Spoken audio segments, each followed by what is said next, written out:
자, 오늘은 성형외과의 대표적 수술이라고 할 수 있는 쌍꺼풀 수술에 대해서 말씀드리겠습니다. 누구나 쌍꺼풀 수술은 할 수 있지만 사실 이 쌍꺼풀 수술이 성형외과 의사에게는 어떻게 보면 아주 쉬울 수도 있지만 가장 까다롭고 또 탈도 많고 말도 많은 그런 수술 중에 하나입니다. 아주 쉽게 말하면 이 쌍꺼풀이라고 하는 것은 그 위 눈꺼풀 이 피부가 뒤에 눈 뜨는 근육에 붙어야 인위적으로 붓게 만드는 그러한 수술입니다. 그런데 이 쌍꺼풀 수술에 대해서는 아주 잘못된 오해도 많고 잘못된 상식도 많고 또 틀리게 알고 있는 사실들이 많습니다.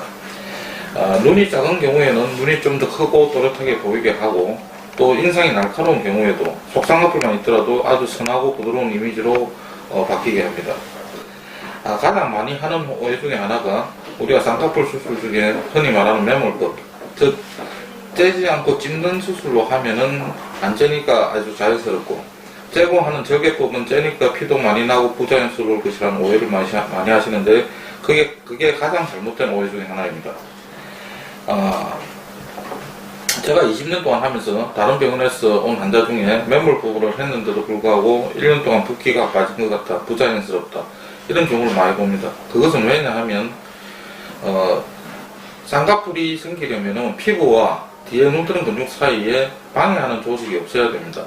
근데 방해하는 조직, 예를 들어서 지방이라든지 그런 것이 있는데도 불구하고 그것을 제거하지 않고 억지로 찝는 방법을 하게 되면 그 방해하는 조직이 위로 가거나 밑으로 밀리게 됩니다. 그럼 그 위로 간 조직이 다시 밑으로 내려오면 쌍꺼풀이 풀리게 되는 것이고, 만약 그게 위로 계속 남아있다면 안 빠진 붓기처럼 더 부자연스럽게 만드는 것이죠. 그래서 만약에 그런 경우에는 적절히 지방과 방해되는 조직을 제거를 해주고 붙여줘야만이 더욱더 자연스러운 쌍꺼풀이 되는 것입니다. 따라서 피부도 아주 얇고 지방도 없고 눈도 비교적 큰 경우에는 절개법을 하든 매몰법을 하든 자연스러운 쌍꺼풀이 잘 나오지만 눈도 작으면서 두껍고 이런 눈은 매몰법을 했다면 거의 99% 풀리든지 더 부자연스럽게 됩니다.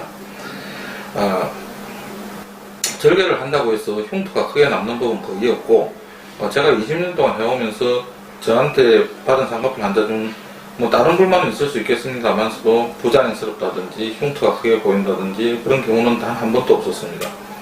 그리고 다른 성형수술과 마찬가지로 이 쌍꺼풀 수술은 특히 욕심을 내면 안 되는 수술입니다. 특히 눈의 경우는 재수술을 많이 하면 할수록 그 모양을 찾기가 힘들고 이 눈꺼풀 부위는 얇기 때문에 그 흉터라든지 그런 굳은 살이 많이 생기면 더더욱 수술을 하기 힘들게 되기 때문입니다.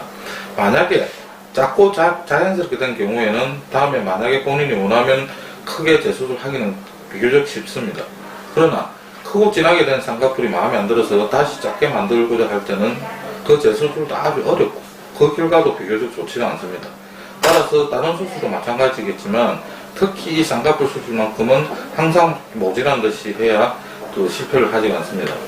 제가 감히 이야기를 하자면 제가 항상 그런 식으로 수술을 해왔기 때문에 20년 동안 저는 거의 쌍꺼풀을 만들어도 그 환자가 성형외과에 설사 취직을 하더라도 그 성형외과 의사가 이 쌍꺼풀 수술을 했는지 자기 건지 모를 정도로 그렇게 자연스럽게 해왔고 또 그만큼 자신이 있습니다.